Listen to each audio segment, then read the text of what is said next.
예, 그러면 정각이 됐으니까 시작을 해볼까요?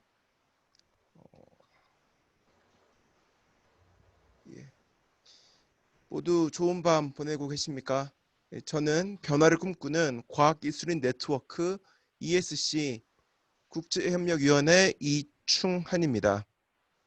우선 과학문화위원회가 주관하고 다시 과학문화위원회가 주최하고 국제협력위원회가 주관하는 ESC 라이브 시즌 3의 처음을 이제 시작하고자 합니다. 오늘은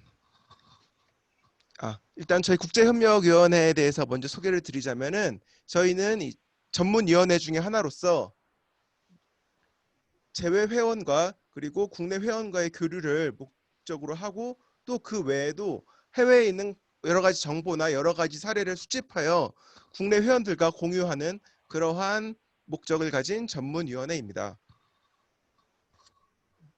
오늘은 이제 지금 미국 볼티모어 존스 홉킨스에 계신 민일님께서 암세포 딱 걸렸어라는 제목으로 분자 영상의학에 대해서 얘기를 해주시고자 합니다. 그러면 이제 차례를 다시 민일님께 넘기겠습니다. 모두 즐겁게 들어주시기 바랍니다. 스크린 쉐어 액티베이트 해주셔야 될 것 같아요. 잠시만요.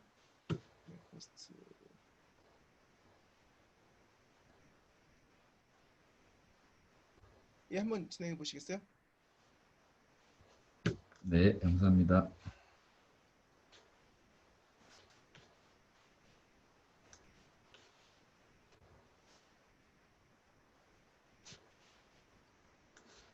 보이시나요?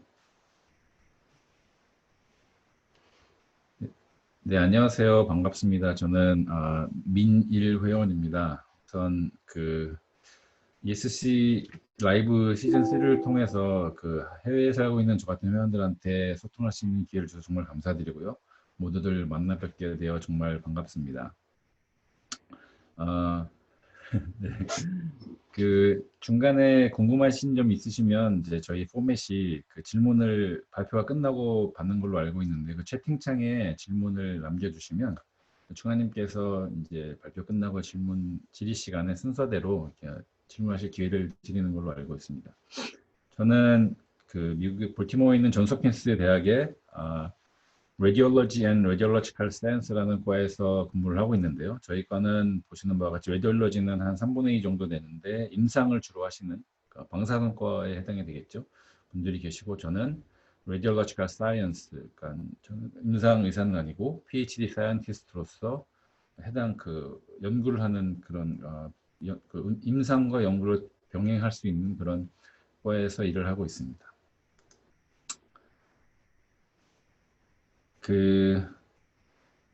볼티모어가 어딘지는 다 아시겠지만 그래도 혹시 잘 모르시는 분들을 위해서 제가 지금 어디 있냐면요. 한국에서 한 14시간 정도 비행기를 타고 미국에 오시면 동부에 메릴랜드라는 주가 있습니다. 이 주는 얼마 전에 한국 신문에서도 아마 기사가 화제가 되어서 아실 텐데요. 주지사 농부인께서 한국 분이시고요. 그 인연을 통해서 미국의 코로나 진단 검사 키트가 많이 없을 때 한국에 있는 랩지노믹스라는 회사의 키트를 50만 개를 별도로 구입을 해서 화제가 되었던 그런 주이기도 하고요.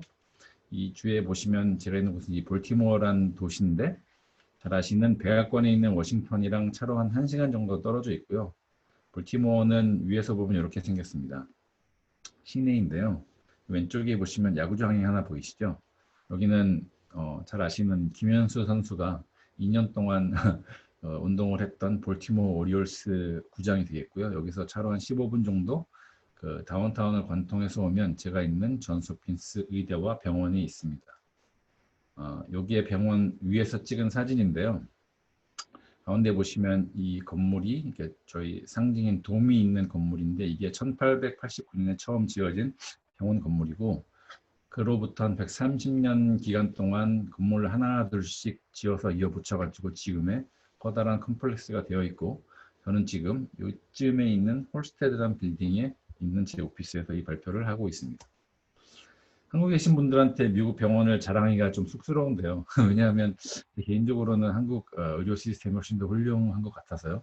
하지만 그 존스 홉킨스는 나름대로 그 소개시켜 드릴 그 역사적인 의미가 좀 있어서 간략하게 소개를 드리면, 병원은 1889년에, 의대는 1893년에 설립이 되었고, 이게 현대 의과대학과 그 부속병원의 개념을 도입한 최초의 병원으로 알려져 있습니다. 그래서 여러 가지 130년 동안 그 해온 일들이 많은데, 대표적으로 미국에서 최초로 여성 환자를 입원시킨 병원으로도 알려져 있고, 최초로 무균 수술을 도입하고, 이외에도 많은 그 메디컬 인터벤션을 한 병원으로 알려져 있고요. 제가 속해 있는 의대는 전임 교원이 약 3,000명 정도 되고, 임시 교원도 한 1,270명 정도 되며, 총 4만여 명의 그 종사자가 있는 큰 대학이고요. 핫킨스 하스피털 종합병원 같은 경우에는 1,162개의 병상이 있고, 전임 의사만 2,400여 명이 있는 큰 병원입니다. 설립자인 존스 홉킨스의 유지를 잘 받들어서 병원이 그 연구 중심 그리고 교육 중심 병원으로 잘 발전이 되어 왔고요. 그래서 그것을 반증하는 자료로 작년에 미국의 주된 그 바이오메디컬 리서치에 연구비를 주는 기관인 국립보건원 연구비 수주 1위를 한 그 의대가 되었고요. 그 규모가 약 1억 5,800억 원이 된다고 합니다.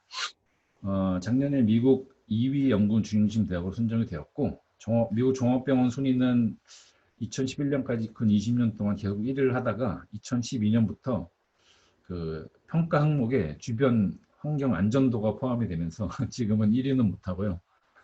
2위나 3위를 하고 있는 그런 안타까운 실정이지만 그래도 많은 좋은 일을 하고 있는 병원입니다. 하스피탈 사진을 좀 보여드리면, 이거는 얼마 전까지 제 곁에 계시다가 한국으로 귀국하신 병님께서 찍어주신 사진입니다. 처음에 말씀드렸던 원래 1889년에 지어졌던 병원 건물입니다. 이 돔이 상징적인 그 마스코트 같은 게 되겠고요. 여기 오른쪽에 보시면 여기 현판에 홉킨스 하스피탈이라는 간판이 있고, 이 안에 들어가시면 그 복도에 커다란 굉장히 큰 예수님상이 하나 있고요. 이게 설립자인 존스 홉킨스의 초상화고, 예수님상 옆에 방명록이 2개가 있는데, 일하시는 분들 그리고 방문하시는 환자분들이 여기서 기도도 하시고, 그 다음에 방문록에다 기도 문자 꽤 많이 적어놓고 가시고, 그런 장소입니다. 자세히 보시면 그 위에 그 예수님 상 위로 이제 돔 구조 형태가 이렇게 동그랗게 원형으로 되어 있는데요. 옛날에 여기 처음 지었을 때 병상들이 있던 곳입니다. 그래서 한 가지 굉장히 재미있는 역사적인 사실은, 한국에서도 병원에 입원하시면 아침마다 의대 교수님들이 전공의들을 데리고 회진을 하죠. 회진이라는 게 영어로 하면 라운딩이라는 단어인데요. 그 회진이라는 용어가 여기서 유래되었다고 합니다. 왜냐하면 병상이 병원이 동그랗게 세워서 그 닥터 오슬러라는 분이 처음에 의대생들을 데리고 교육 목적으로 환자들을 이렇게 라운딩하면서 그 환자들을 봤다는 그 개념에서 이 라운딩이라는 단어가 유래가 되었다고 합니다. 그럼 이제 본격적으로 저희가 분자 영상의학이라는 학문을 암에 초점을 맞추어서 설명을 드릴 텐데요. 암 연구에 어떻게 이 분자 영상의학이 쓰이고 있는지, 그리고 어떤 연구들이 지금 진행되고 있는지, 그리고 저는 어떤 연구를 하고 있는지를 설명을 드리겠습니다. 그러기 다들 아시겠지만 암이란 무엇인가에 대해서 잠깐 설명을 드리고 시작을 하려고 하는데요. 암은 다른 게 아니고 우리 몸에 있는 세포 중 하나가 어떤 이유에서인지 그 돌연변이를 얻어서 그게 정상적으로 그 세포 분열이 조절이 되어야 되는데 조절되지 않고 막 자라는 현상을 암이라고 하죠. 그래서 이 비디오를 좀 보시면 몸에 있는 모든 세포는 각자 자기 운명이 있어서 자리에서 알맞게 자라고 역할을 해줘야 됩니다. 하지만 아까 말씀드렸듯이 어떤 이유에서 세포 하나가 변이를 일으켜서 무한 증식을 하게 되면 그게 이제 암으로 발전이 되게 되는데, 돌연변이를 일으킨 세포 하나가 몸의 어느 부분에서 자라기 시작합니다.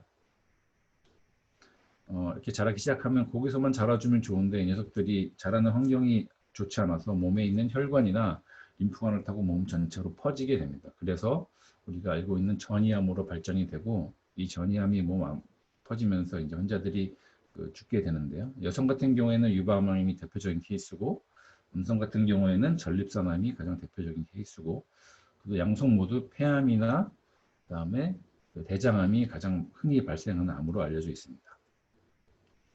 이 암은 도대체 왜 걸리는 걸까요? 그래서 여러 가지 이유가 있지만 크게 세 가지: 유전적인 요인과 환경에 의한 요인, 그리고 진짜 운이 없어서 한 케이스로 세 가지로 크게 나눠볼 수가 있는데, 보통 유전이나 환경에 대한 요인이 클 거라고들 생각을 하시는데, 사실은 이 암을 일으키는 드라이브 뮤테이션, 돌연변이를 일으키는 원인 세 가지를 따지고 보면 유전적인 요인이 굉장히 제일 적은 요소이고요. 그다음에 환경도 한 30% 정도, 이 각 장기별로 이제 빈도수를 측정한 건데, 예상 밖으로 불운이라고 제가 썼는데, 정말 아무런 이유 없이 몸의 세포 하나가 운이 없어서 변이를 얻어서 암으로 발전하는 경우가 50% 이상을 차지하는 것을 볼 수 있습니다.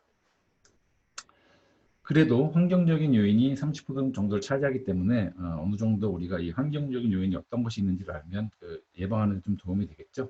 그래서 미국에 있는 30대 이상 암 환자의 경우에 환경에 의한 요인들을 좀 살펴봤더니 흡연이 제일 높았고요. 비만, 음주, 지나친 자외선, 그다음에 좋지 않은 음식, 바이러스나 세균에 의한 감염, 운동 부족 등의 순으로 암을 일으키는 요인으로 판별이 되었습니다. 암에 이렇게 일단 걸리게 되면 이제 우리가 치료를 받아야 되는데, 일단 기존의 치료법은 암 세포가 있는 부분에 개복하고 들어가서 아니면 절제를 해서 수술로 제거하는 방법이 있고, 그다음에 수술이 불가능한 뇌 같은 경우에 수술이 불가능한 경우에는 방사선, 포커스드 레디에이션 빔이라고 하는데요. 방사선 치료를 할 수도 있고요. 그다음에 항암제, 암세포를 선택해서 죽이지는 않고 자라나는 모든 세포를 그냥 일괄적으로 죽이는 항암제를 쓰기도 합니다. 이게 세 가지가 기존의 치료 방법인데, 단독 치료를 할 수도 있고 상황에 따라서 병용 치료를 하기도 합니다. 근데 이 셋 다 모두 굉장히 후유증이 심한 치료 방법이기 때문에 이제 최근에 새로운 치료법들이 많이 개발이 되고 있는데요. 치료의 효율은 높이고, 그다음에 부작용을 줄이기 위해서 암 종류마다 암을 일으키는 원인을 분자적으로 찾아내어서 그걸 표적해서 치료할 수 있는 표적 치료제들이 개발이 되고 있고요. 그다음에 우리 몸은 암세포가 생기면 찾아서 암세포를 죽일 수 있는 기능을 가지고 있습니다. 면역 시스템에 포함이 되어 있는데요. 그거를 적극 활용을 해서 면역 치료의 방법으로 개발하려는 노력들이 활발히 시도되고 있고, 이 모든 것들을 환자 개인에 맞춤, 케이스 바이 케이스로 맞춤형 치료를 하려는 시도들이 진행이 되고 있습니다. 제가 이제 연구를 하고 있는 분야는 이제 암세포를 찾는 게 주된 목적인데, 여러 가지 이유가 있거든요. 왜 우리가 이제 암세포를 찾으려고 하는지. 이 암에 걸리게 되면 일단 몸에 어디에 있는지, 얼마만큼 자라서 퍼져 있는지, 어떤 암인지, 어떤 특성을 가지고 있는지, 치료에 사용할 수 있는 어떤 특징이 있는지를 이제 연구를 해서 맞춤 치료법을 개발하고자 하는 데 주된 목적이 있고요. 결국은 저희가 하고자 하는 궁극적인 목적은 암의 퇴치이죠. 완치를 하기 위한 건데, 그래프를 아까 데이터를 하나 보여드릴 건데요. 보시는 데이터는 5개 암에 관한 생존율 그래프입니다. 이게 자궁경부암, 유방암, 그다음에 대장암, 그다음에 피부암, 그다음에 난소암의 경우인데, 보시는 바와 같이 초기에 1기나 2기에 발견됐을 경우에는 생존율이 굉장히 높죠. 90% 이상이 되는데 3, 4기 늦게 발견이 되면 생존율이 굉장히 현저하게 떨어지는 것을 볼 수 있습니다. 이게 왜 그러냐면, 저도 암 치료제를 개발하는 연구자의 입장으로서 암이 늦게 발견이 되면 암이 몸 안에서 자라나는 동안 수없이 더 많은 변이를 일으켜서 한 가지 모습의 암으로 시작했지만 그게 굉장히 다른 특성을 가진 암세포들로 발전이 되거든요. 그래서 그거를 전부 다 찾아서 일일이 타겟해서 치료를 하는 게 거의 불가능합니다. 그래서 제 개인적인 소견은 암을 완치할 수 있는 유일한 방법은 아마 초기에 발견을 해서 적절한 치료법을 사용을 하는 방법밖에 없지 않나.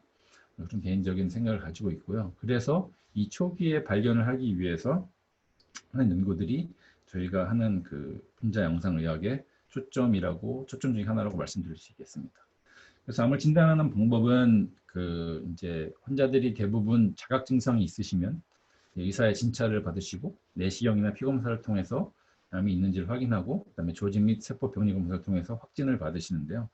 이미 이 단계가 되면 자각 증상이 있으신 단계가 되면 약간 암이 많이 진행된 단계라 늦은 단계라고 할 수가 있겠죠.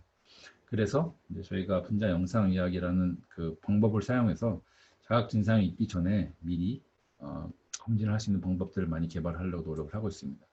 그 저희 딸이 그려준 그림인데요. 그냥 무의식적으로 이제 개념을 설명드리면 자각 증상이 없는 상태에서 몸 어디 한 군데에 암이 있을 경우에 조영제를 사용하거나 혹은 사용하지 않거나 해서 이것을 이 암이 있는 부분을 차단해서 보이진 않지만 그 영상 기술로 보일 수 있게 하는 기술이 되겠고요. 이 영어로 하면 몰리큘러 이미징이라는 분야인데 이제 이 몰리큘러 이미징이라는 분야를 어떻게 정의할 것이냐에 대해서 그 너무 의견이 분분해서 이제 2007년에 업계에 종사하는 분들이 모여서 우리가 이렇게 정의를 하자라고 정의를 한 게 이것이 되겠습니다. 그 전자 영상의학 몰리큘러 이미징은 환자나 아니면 그 이제 그 발전시키 그 연구하기 위해서 하는 그 실험 동물에서 일어나는 모든 바이올로지컬한 프로세스, 생물학적인 그 과정들을 분자나 세포 수준에서 보여주는 것뿐만 아니라 그것이 어떤 것인지 동정하고 또 정량적으로 측정할 수 있는 모든 일련의 과정을 몰리큘러 이미징이라고 정의를 해서 사용을 하고 있습니다. 몰리큘러 이미징에서 이제 분자 영상에서 쓰이는 저희 모델리티라고 부르는데 여러 가지 기법들을 좀 설명을 드릴 텐데요. 잘 아시는 이제 방사선 영상 엑스레이가 있습니다. 엑스레이는 몸을 투과하는 엑스선을 사용을 해서 정상적이지 않게 보이는 몸의 구조를 일단 측정하는 방법이 되겠죠. 근데 엑스레이는 그 민감도가 좀 떨어지기 때문에 큰 암은 발견할 수 있지만 작은 그 초기 암을 발견하는데 좀 무리가 있고요. 그래서 전선화 단층 촬영 CT라고 부르는 것들을 사용을 합니다. CT는 엑스레이를 이렇게 층을 지어서 여러 장 찍는다고 생각을 하시고 그거를 3차원으로 이제 리컨스트럭션하는 이미지라고 생각하시면 되는데 보시는 바와 같이 폐나 간에 암이 있는 경우들을 효과적으로 그 발견을 할 수가 있고요.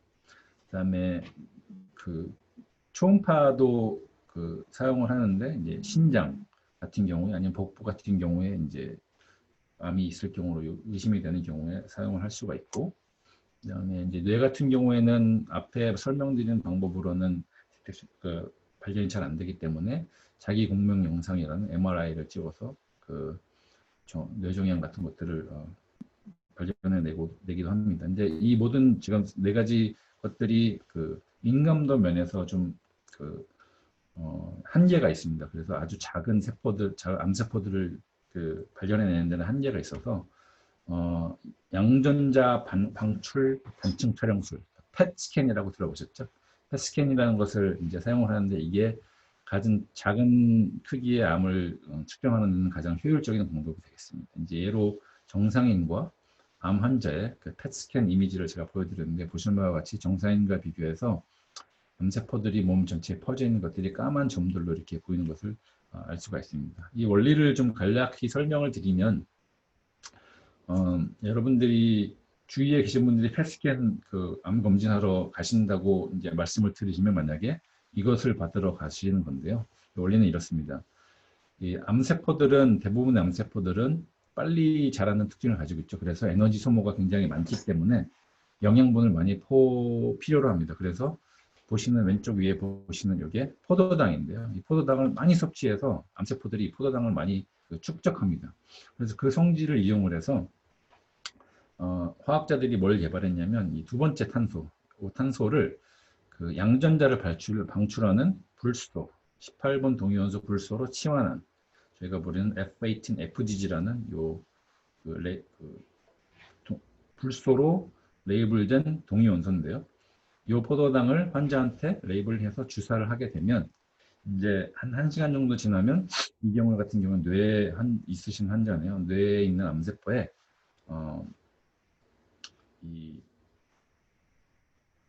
넣어준 그 라디오 트레이서가 이제 축적이 되겠죠. 그러면 여기서 양전자를 방출합니다. 이 양전자들은 주변에 막 돌아다니다가 가까이 돌아다니다가 전자를 만나게 되면 굉장히 그 하이 에너지 감마 레이 포톤을 그 양방향으로 180도로 방출하게 됩니다. 그럼 이 하이 에너지 포톤을 저희가 디텍션 검출할 수 있는 기계를 고안을 해서 그걸 검출하고 그 시그널을 컴퓨터로 계산을 해서 3차원 이미지를 구성을 해서 어디에 암이 있는지를 보여주는 그런 기술이 되겠습니다. 이게 보통 그 임상에 쓰이는 그 펫스캔 스캐너의 모습이고요. 이 동위원소를 맞으시고 1시간 정도 지나면 안에 지나고 나서 그 스캔을 하시면 이러한 영상을 얻으실 수가 있습니다. 보시는 바와 같이 그런데 이 정상인의 경우도 이 뇌나 심장 같은 경우에는 굉장히 시커멓게 검출이 되죠. 이게 왜냐하면 우리 뇌랑 심장은 워낙 운동을 많이 해서 포도당 섭취를 많이 하고요. 뇌도 활발하게 우리가 생각을 할 때 에너지를 많이 쓰는 기관이기 때문에 포도당을 많이 섭취하는 기관입니다. 그래서 보시는 바와 같이 그리고 여기는 방광인데요. 방광은 우리가 주사 놔준 이 조형제가 몸 밖으로 배출되는 기관이 방광이기 때문에 방광도 이렇게 까맣게 나오는 게 되겠고요. 요 세 군데에 만약에 암이 있다고 하면 이 방법으로는 검출이 불가능하겠죠. 그래서 이게 펫스캔이 이 글루코스를 포도당을 이용한 이 스캔이 지금 현재 임상에서 쓰이고 있는 유일한 방법이고 이것의 단점을 보완하기 위해서 이제 많은 연구들이 지금 진행이 되고 있는데 몇 가지 예를 소개를 시켜드리도록 하겠습니다. 이게 작년에 굉장히 좋은 연구로 평가를 받았던 연구인데요. 암세포들이 자라는 주위에 그 암세포들은 자기들이 자라는 환경을 조성을 하게 됩니다. 자기들이 잘 자랄 수 있게. 그리고 그것을 저희가 튜머 마이크로 인바이먼트라고 부르는데요. 거기에 그 주변 환경에 특이적으로 과발현되는 단백질이 하나 있다는 것을 알게 됩니다. 그게 FAP라는 건데요. Fibroblast Activating Protein이라는 녀석입니다. 그래서 이것을 이용을 해서 암세포를 검출할 수 있지 않을까 해서 과학자들이 FAP라는 FAP라는 프로틴 단백질을 특이적으로 결합할 수 있는 화합물질을 만들게 되고 그 화합물질에 갈륨 분자 번호 68번 갈륨이라는 동위 원소를 붙여서 아까 보여드렸던 펫스캔과 유사한 방법으로 환자들을 대상으로 영상을 찍은 데이터를 보여드리고 있습니다. 보시면 아주 여러 종류의 암 종류에 상관없이 몸에 퍼져 있는 암들을 아주 효과적으로 검출할 수 있는 획기적인 방법이 되겠습니다. 그래서 독일에서 처음 작년에 개발된 방법이고요. 지금 임상시험 단계에 있고 빠른 시일 안에 실제로 환자들의 적용이 될 수 있기를 바라는 그런 방법입니다. 두 번째 보여드리고 싶은 예는 저희가 이렇게 방사성 동위원소를 사용을 해서 분자 영상을 의학을 하는데 이제 단지 초기 진단의 목적뿐만 아니라 치료의 목적으로도 사용할 수가 있거든요. 그래서 지금 보시는 거는 8명의 전립선 암 환자의 영상인데요.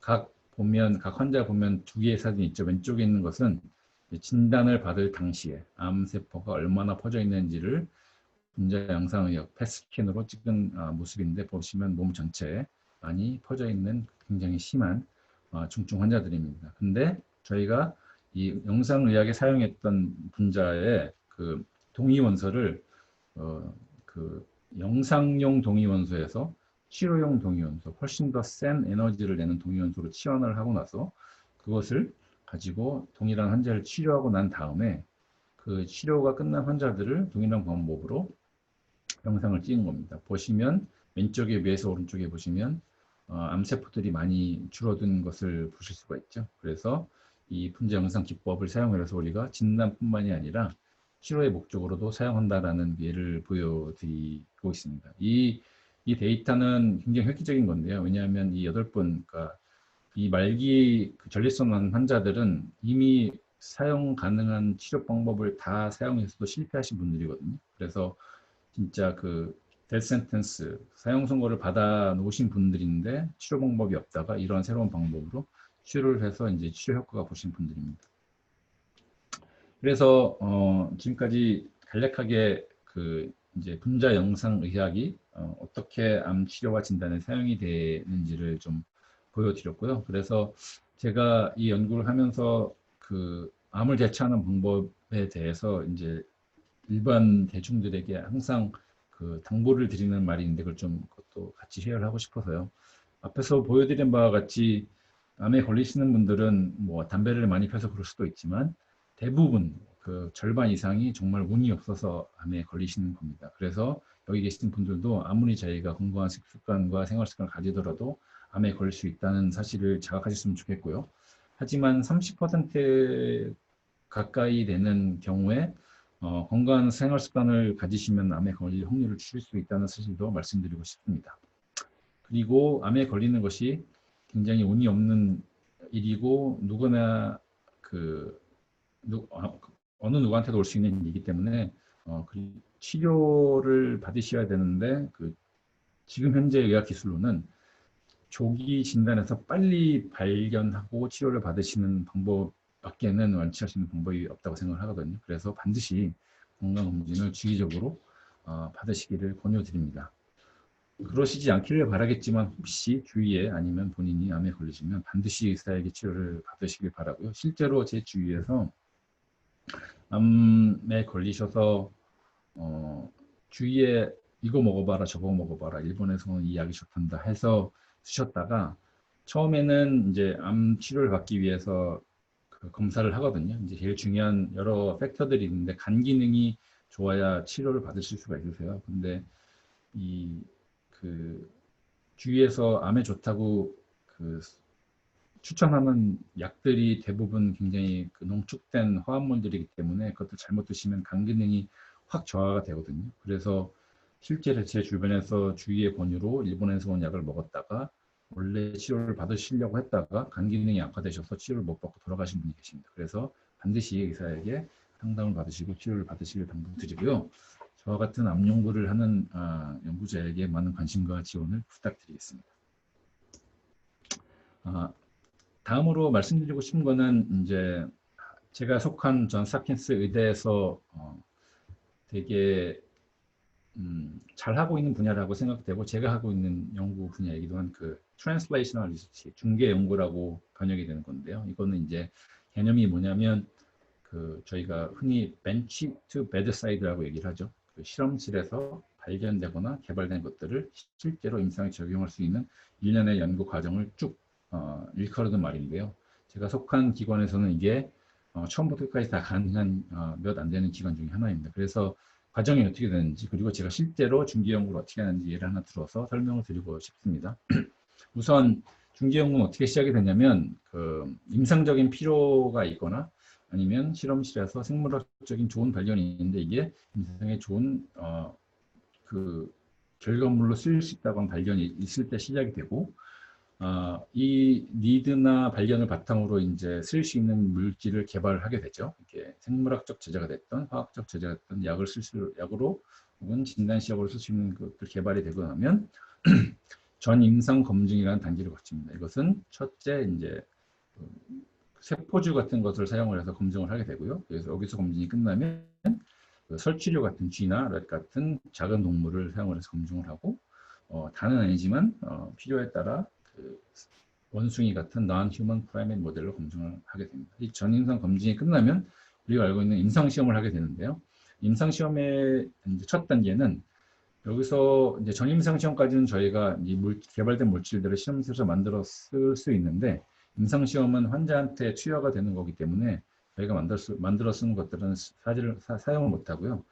GMP, Good Manufacturing Practice라는 설비를 갖춘 전문 시설에서 생산을 해야 됩니다. 그래서 독성 실험을 거쳐서 통과가 되면 이제 독성과 효능을 동시에 이제 환자들을 대상으로 하는 임상 시험이 진행이 되고 여기까지 통과가 되면 이제 허가를 받아서 임상이 적용이 되겠죠.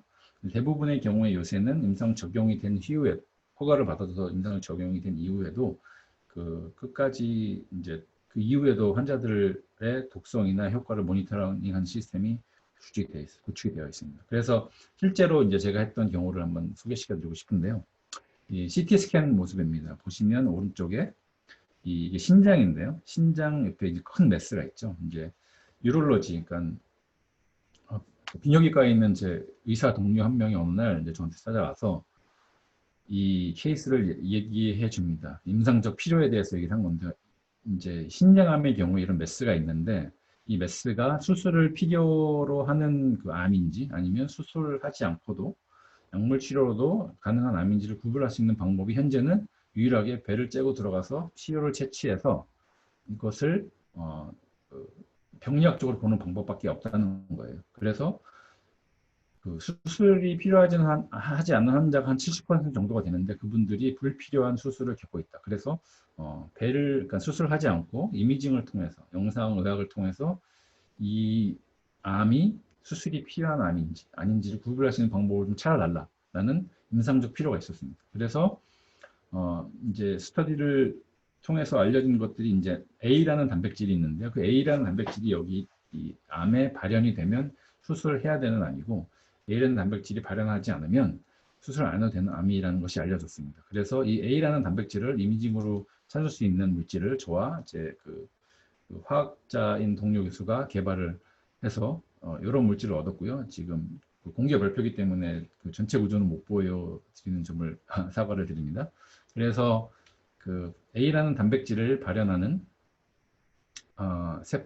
않는 세포주와 A라는 단백질을 발현하는 세포주를 개발을 해서 전임상 단계의 나은 애니멀 모델로 검증을 했는데, 보시는 바와 같이 A라는 단백질을 발현하는 세포주에만 그 세포막에 저희가 개발한 물질이 그 선택적으로 결합해서 영상으로 보여줄 수 있다는 것을 확인하였고, G 모델을 만들었습니다. A라는 단백질을 발현하는 그 암세포를 G에 이렇게 키워가지고 이 G에 그 저희가 개발한 물질을 동연소로 레이블링을 해서 G에 그 정맥에 찌른 다음에 스캔을 한 경우에 보시면 깨끗하게 암세포만 그 보여주는 그 결과를 얻었습니다. 그래서 이 제품을 지금 그 GMP 프로덕션을 마쳤고, 그 독성 실험도 거쳤고, 지금 임상을 들어가려고 준비를 하고 있는 단계가 있고요. 만약에 이게 효과적으로 임상을 통과한다면 70%에 해당하는 환자들이 수술을 거치지 않고도 이 암은 수술이 필요 없는 암이라는 진단을 받을 수 있는 그런 방법이 되겠습니다. 그래서 이런 일련의 과정들이 저희가 수행하고 있는 중개 연구가 되겠고요. 그다음에 두 가지 정도 조기 진단을 위해서 저희 연구실에서 진행하고 있는 일들을 좀 간략하게 소개해드리고 싶고 한데요. 아직까지도 그 조기 진단이 그렇게 쉬운 일만은 아닙니다. 왜냐하면 워낙 그 작은 튜머가 몸에 있을 경우에는 그 검출이 쉽지 않기 때문에, 그래서 제가 고안한 방법이 몰레큘러 지네틱 다이그노스틱스, 그러니까 유전자를 사용을 해서 진단하는 방법을 좀 고안을 했는데, 이제 그 큰 개념은 이제 죄송합니다. 환자가 오시면 저희가 리포터 트랜스진이라는 이게 주사에 이제 저희 개발한 주사제죠. 이걸 맞으시고 나서 한 하루나 이틀 있다가 소변 검사, 간단한 소변 검사를 통해서 몸에 암세포가 있는지 없는지 유무를 판단할 수 있는 그런 방법이 되겠는데요. 좀 그 원리는 이렇습니다. 아까 그 주사제에 뭐가 들어있냐면 그 튜머 스페시픽 프로모터, 이거는 암세포에서만 특이적으로 작용하는 프로모터입니다. 이 프로모터는 뒤에 저희가 붙여준 리포터를 발현을 유도하는 그런 유전자가 되겠는데요. 그래서 이 물질이 들어있는 주사를 맞으시고 한 이틀 정도 있다가 병원에 약국에 가셔서 누구나 구입할 수 있는 임신 진단 그 키트를 삽니다. 그래서 소변 검사를 하셔가지고 한 줄이 나오면 나의 몸에는 암이 없다. 남자분인 경우에도 혹시 두 줄이 나오게 되면 내 몸의 어딘가에서는 암세포가 작게나마 자라고 있구나 라는 것을 아실 수 있는 그런 방법이 되겠습니다. 지금은 전임상 단계 연구를 진행 중에 있습니다. 그다음에 그 두 번째는 암세포들이 자라게 되면 이렇게 자라는 환경이 너무 빨리 자라기 때문에 그 안에서 죽어나가기도 하거든요. 이때 저희가 Circulating Tumor DNA라고 보는 작은 암세포에서 유래한 그 유전자 단편들이 혈류로 이렇게 방출이 되게 되는데요. 그래서 일단 한국에 계신 분들은 대부분 1년에 한 번씩 검진을 받으시지 그때 피 검사도 하시는데 이때 그 간략한 혈액 검사를 통해서 이 혈류 안에 그 암세포에서 유래한 그 DNA 조각들이 있는지 없는지를 PCR 기법으로 이제 코로나 검사 때문에 많이 알려진 기법이죠. 굉장히 그 선택적으로 그리고 민감하게 그 DNA 존재 유무를 알 수 있는 방법인데요. 그 간략하게 이 혈류 안에 이 튜머 유래 DNA가 있는지를 없는지를 검출할 수 있는 방법을 한국에 있는 그 벤처기업과 같이 공동 연구를 진행하고 있습니다. 지금까지 간략하게 제가 하고 있는 연구와 그 분자 영상의학에 대해서 설명을 드렸고요. 이제 앞으로 한 10분 정도 이제 우선 미국에 있는 그 ESC와 유사한 기관이 있어서 간략하게 그 소개를 드리고 그 다음에 저와 같이 해외에 있는 그 해외 그 ESC 회원에게 ESC가 어떤 의미로 다가오는지 어떻게 ESC를 알게 되고 참여를 하게 됐는지 개인적인 경험을 좀 소개시키고 제 발표를 마치고자 하는데요. 우선 처음에 말씀드릴 것은 이 Korean American Scientists and Engineers Association이라는 단체입니다. KSEA라고 불리는 단체이고요. 아마 아시는 분도 계실 거예요. 굉장히 큰 단체고요. 역사가 한 50년 됐습니다. 49년, 올해 49주년을 맞았고요. 지금 현재 미국 전역에 6천여 명의 회원을 보유하고 있습니다. 회원은 대부분 한인이신데 그 과학자나 공학자. 하지만 ESC와 마찬가지로 일반인도, 일반 시민도 회원으로 가입을 하실 수가 있고요. 국적 제한도 없습니다. 미국 각 전체 지역의 70개 지역에 챕터 및 브랜치를 통해서 회원들을 모집하고 활동을 하고 있고, 그 다음에 각 전공 분야 별로 그 조그만 단체들이 있거든요. 제가 있는 볼티모어에도 클램이라고 볼티모어 지역에 라이프 사이언스를 하시는 분들이 대학원생들이랑 교수들이 모여서 만든 단체가 있는데 그런 단체들을 Affiliated Professional Society로 함께 참여시켜서 같이 많은 좋은 일을 하고 있고요. 13개 전공에 걸쳐서 테크니컬 그룹이 있습니다. 비전은 미국에 있는 한인 과학자들을 돕는 게 구체적인 목표고요. 그 다음에 미션 같은 경우에는 그 사이언스, 테크놀로지, 그 다음에 entrepreneurship. 이건 ESC에서는 안 하고 있는 거라고 생각하는데 그 창업을 장려하는 그런 분야에서 그 한국과 미국의 인터내셔널 코퍼레이션을 도와주고 그다음에 여기 계신 분들의 커리어 디벨롭먼트를 도와주고 그다음에 커뮤니티 서비스라는 것을 목적으로 하고 있습니다. 주요 활동을 보면 1년에 한 번씩 UKC라고 연례 학술 대회를 하고요. 보통 12월 달에 하는데 올해는 그 LA 쪽에서 계획이 돼 있었는데 올해는 뭐 아시는 바와 같이 모이는 게 힘들어서 온라인 미팅으로 대체가 되었고요. 각 챕터별로 테크닉 컨퍼런스들이 활발하게 열리고 있습니다. 그 다음에 NMSC라고 그 수학과 과학 경시 대회를 매년 합니다. 이 대상은 4학년부터 12학년 중고등학생, 초중고등학생 대상으로 그 경시 대회를 열어서 한인 학생들의 수학과 과학 분야의 그 교육을 장려하고 또 잘하는 학생들을 격려하는 취지에서 그런 행사들을 하고 있고 여러 가지 스콜라십들을 마련해서 제공하고 있고요. 그다음에 YG라고 하는 영 제너레이션 이분들은 대상이 학부생 및 대학원생인데 이분들을 지원할 수 있는 여러 가지 사업들을 하고 있고 그다음에 영 인베스티게이터 그 얼리 스테이지 그러니까 뭐 포닥이나 조교수급에 있는 그 얼리 스테이지들의 그 과학 기술인들을 지원하는 활동을 하고 있습니다. 관심이 있으신 분들은 이 웹페이지가 여기 있으니까 가셔서 한번 둘러보시면 좋을 것 같고요. 그래서 이제 제 개인적인 얘기를 제일 어려운 부분인데 좀 말씀을 드리고자 하겠습니다. 제가 저는 어렸을 때 제 운이 되게 좋은 사람이라고 생각을 하는데 어렸을 때부터 과학자가 되는 게 꿈이었고 그 중에서도 이 바이오메디컬 리서치 의료 분야의 기초학을 어렸을 때부터 하고 싶었어요. 이유는 잘 생각이 나지 않는데 근데 지금 그 일을 하고 있는 운 좋게 하고 있고요.